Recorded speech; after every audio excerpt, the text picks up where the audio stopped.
Hi there, and welcome to Enterprise Software Innovators, a show where top technology executives share how they innovate at scale. In each episode, enterprise leaders share how they're driving digital transformation and what they've learned along the way.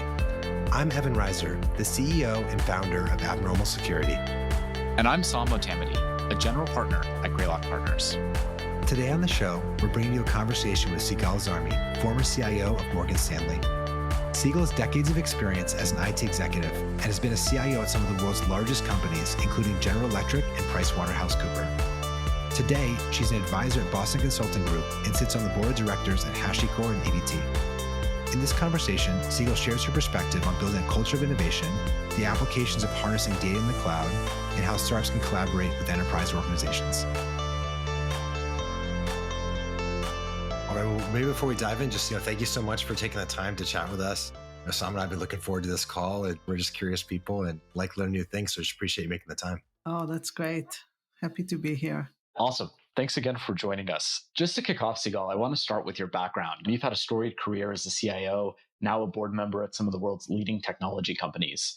Can you start by giving our audience a little bit of background on your career and how you've got into this point? Yeah, I've started as a programmer, as a developer. I was always passionate about technology and what technology can do to improve processes.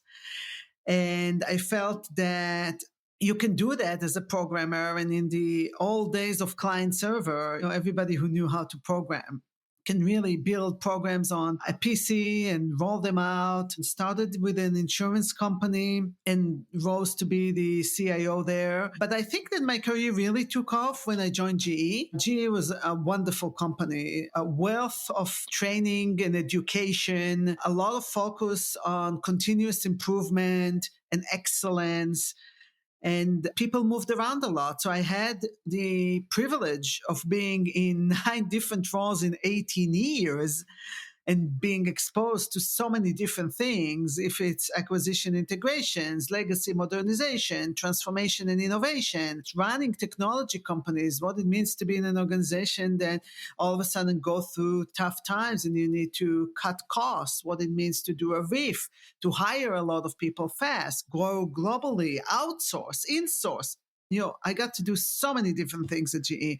And I think that's what really helped me get the top job at PwC, which is a very large global organization, and be the CIO there, where I drove transformation. Over 4 years I was there, which led me to get the job at Morgan Stanley as head of transformation, and later on be the international CIO. So I really credit the reasons why I got to where I got from the GE culture. One of the common themes on the show, right, is digital transformation. And so I'd love to just hear in your role kind of driving transformation, like what did that mean? How do you think about what transformation is and why it's such a kind of a theme right now? Yeah, I think it's different for each organization, and you can define it the way you want to define it. To me, the common thread around transformation is how can you leverage technology to improve your engagement with your customers, increase revenue, efficiency, and effectiveness. And that can be something general, right? But then if you try to take it a few levels down, it depends on the organization, where the organization is at. That was definitely the case at GE. Some of our units were still running on a mainframe at 2010. So what do you do? How do you upgrade legacy software when you're running into skill set gaps and the increasing cost of running on a mainframe at the time? So that can be your transformation. At PwC, it was about leveraging data in order to automate a lot of the audit and tax services for the PwC clients. At Morgan Stanley, transformation was more around, on the wealth management side, is digitally engaging with the financial advisors, digitally engaging with their clients. On the institutional side, it was more around how do you leverage the cloud with all the data and the algorithm that you can run in the cloud? How do you leverage the elasticity of the cloud to take advantage of that, to be much more flexible in your algorithm for equity or fixed income trading? So it depends really on what the organization, what stage they're at and what their goals are. But for the most part, it's really about leveraging technology to engage better with customers. Are there any specific examples where you've seen kind of technology be deployed that's not just about efficacy and efficiency, but actually creates a new customer experience that wasn't possible in the past? So I'll give you an example from my GE days. A unit of GE Capital was doing franchise financing. And we were financing franchisors when they were opening new stores. We created an app where we can help a franchisor figure out where would be the best place to open that franchise based on location data, based on cost of living in that area, based on car traffic. Wow. How many cars, how many people are moving through the area? Where are hospitals? Where are schools? Where are city government offices in the area? And based on all of that, we created algorithm that recommended a place for a franchisor to open a new franchise. So if we are financing you, we want you to open a new franchise. And if we're giving you the tools to really evaluate where would it be the most efficient from you, the salaries, right, labor cost in the area, all of that went into the model that helped a franchisor decide where to open a new franchise. And that's like a great connection with your clients that you didn't have before. And originally we gave it for free to the franchisors. So that was a great way for us to initiate a meeting, something to talk to them about, something that was different than the competition, and help create the relationship. So a lot about relationship building is how you differentiate from the other company and how do you add value. So it was definitely a value differentiation. I love that example because if you went back, 20 years, and you told people at the time, hey, we're going to be able to use technology for you to do things like this, right? People probably wouldn't have believed you, right? That sounds like some science fiction. Are there maybe similar things like that you've seen in financial services where we can now use technology to create differentiated customer experiences? It's just like we're kind of almost unimaginable 10 years ago. To me, cloud is opening so many things that were unimaginable before. AI/ML, the same thing. We talked about the algorithm and the analytics with the other example, but I think the way machine learning is working today is just taking it to the next level. And we're just starting actually to get the benefits of how you accelerate intelligent insight with machine learning.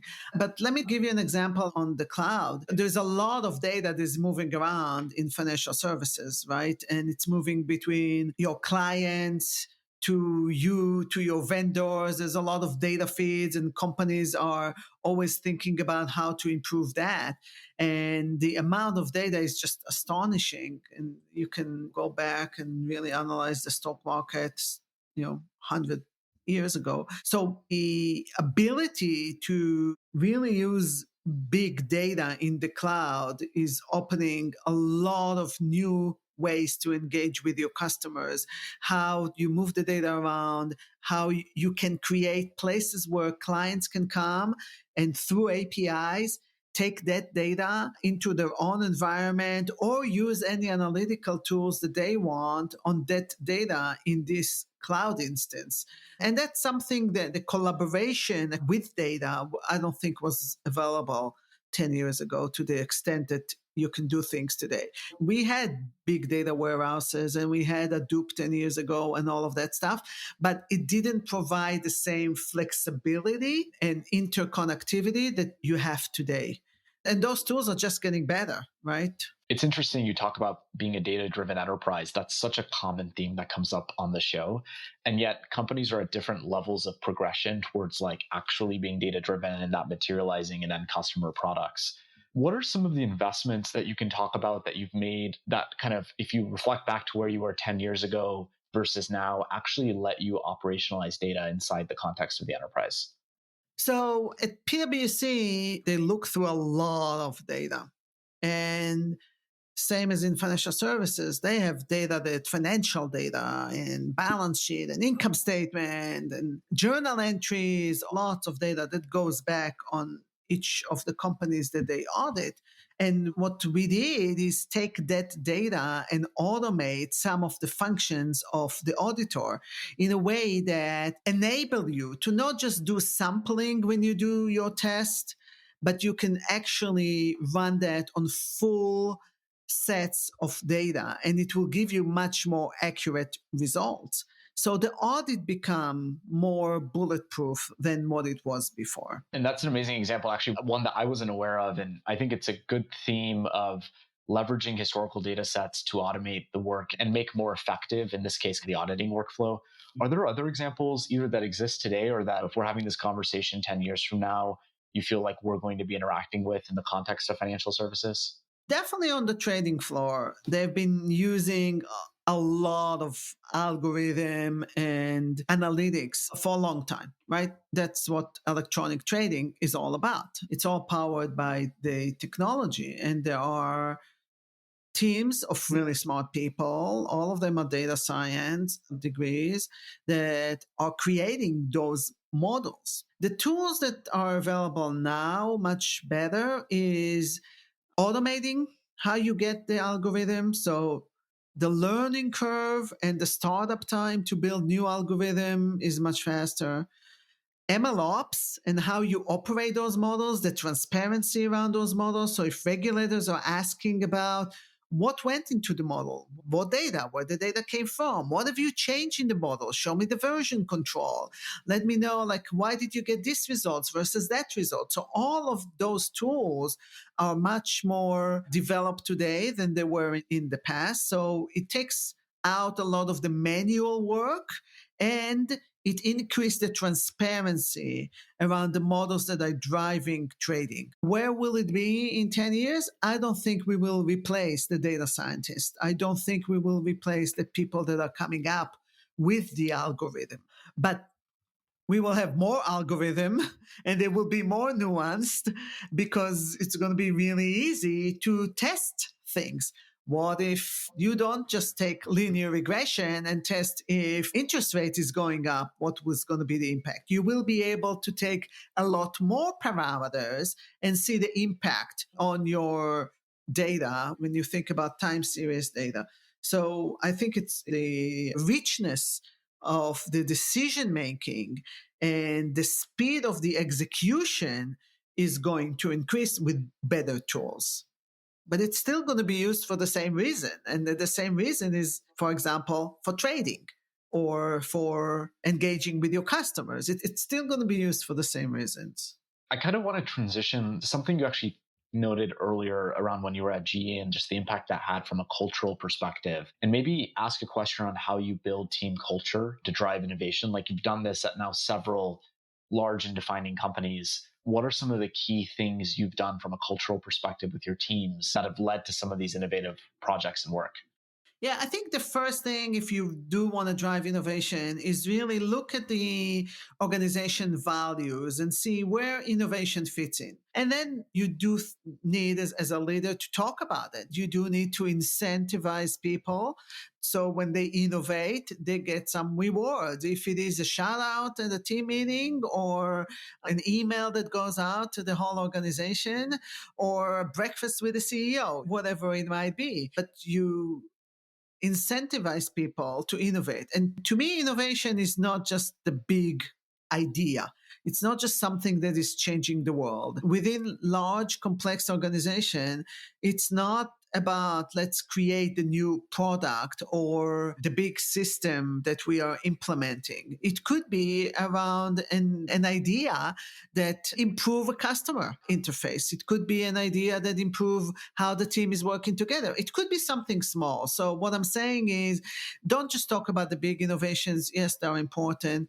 Yes, they're definitely the ones that get a lot of the accolades, but also think about the smaller ones because you want innovation to be part of the culture, part of the fabric of the organization, that everybody feel that they can innovate. And it's not just the teams that are working on migration to the cloud, for example, or AI/ML, for example. You also want the teams that day-to-day has to run the systems. They need to feel that they can innovate as well. If it's implementing a new process, automating something, or delighting and pleasing their clients. You talked about the importance of like recognizing innovation in the team. Are there any specific ways that have been effective for you to really reinforce some of those behaviors that ultimately drive innovation?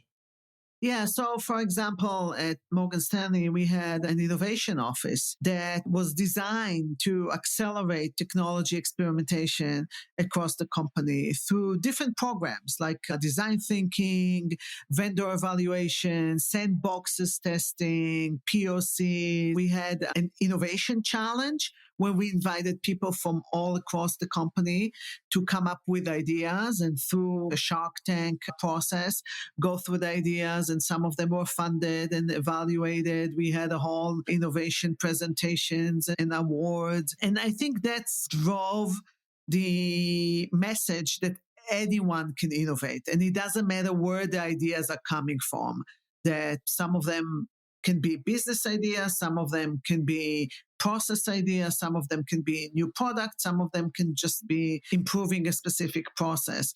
But those ideas were all getting a fair share of evaluation. And then it was a cross-functional team from the business and from technology that decided which ones would be at least worked on in a pilot phase. And once pilot was successful, then we expanded a few of them across the company. Also, we had a tech expo where a lot of new innovation ideas, even ones that didn't come through the innovation challenge, were presented. And we did it virtually. We did it in each one of the major locations, pre-pandemic, where people presented their ideas and technology teams could just walk around and understand what was the idea about, how did it help the business. A huge focus on business value and outcomes. And so not so much technology for technology's sake, but really, how does this help the business? So you're driving two things. You're driving the innovation and the connection to the business and the learning and experience on how to work on something in more of a startup environment.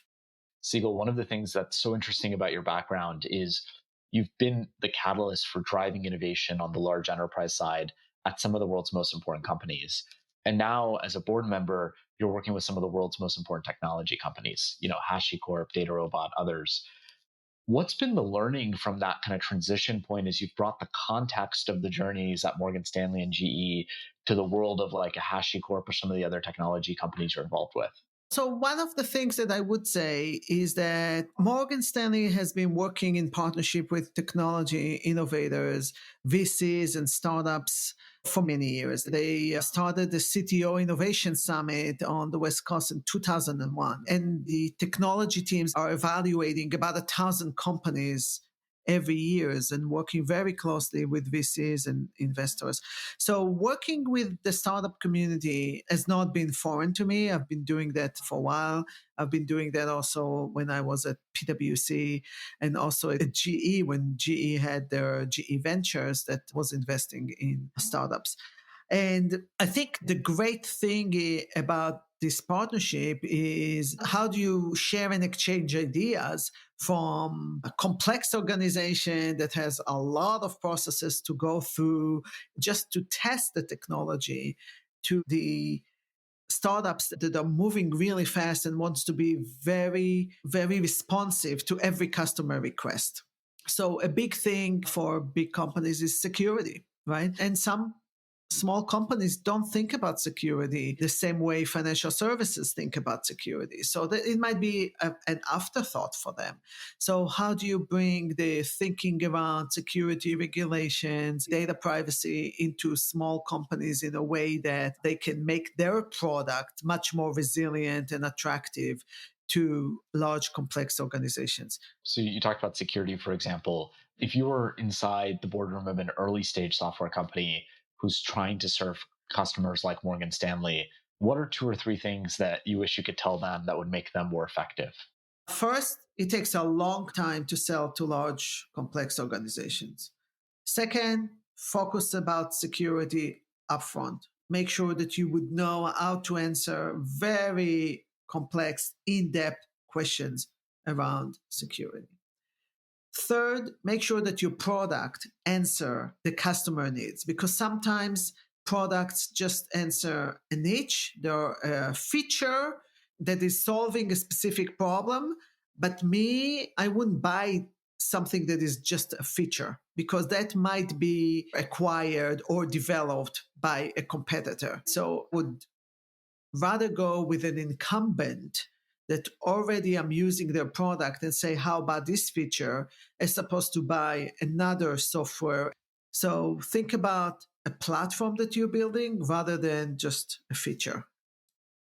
I want to ask like the opposite of Sam's question. What are the common mistakes that up and coming enterprise software companies make as they're trying to work and partner with large enterprises? What I've seen is how important and critical is your go-to-market strategy, your chief revenue officer is, and your sales team. Do they understand the product? Do they know how to sell it? Do they know how to talk about the value to the customer? Do they know who are they selling to? Who is the economic buyer? What is the competition doing? Why would somebody buy from you? And I find that it's so critical and sometimes underestimated. I've talked to so many companies that think that just their technology should sell itself. It's obvious what the technology does. That never happens. Technology does not sell itself. I like that. That's great advice, which probably all companies needs to reflect and review every so often. So I appreciate you sharing. We like to do like basically kind of like a lightning round, kind of like shorter, punchier questions, and we kind of like keep the cadence changing a little bit. Sam, you want to kick it off? Yeah. How do you think companies should measure the success of a CIO? I think really about how much technology is contributing to the company's success. Depends how you measure that. It could be increased revenue, it could be decreased cost, it could be reducing enterprise risk.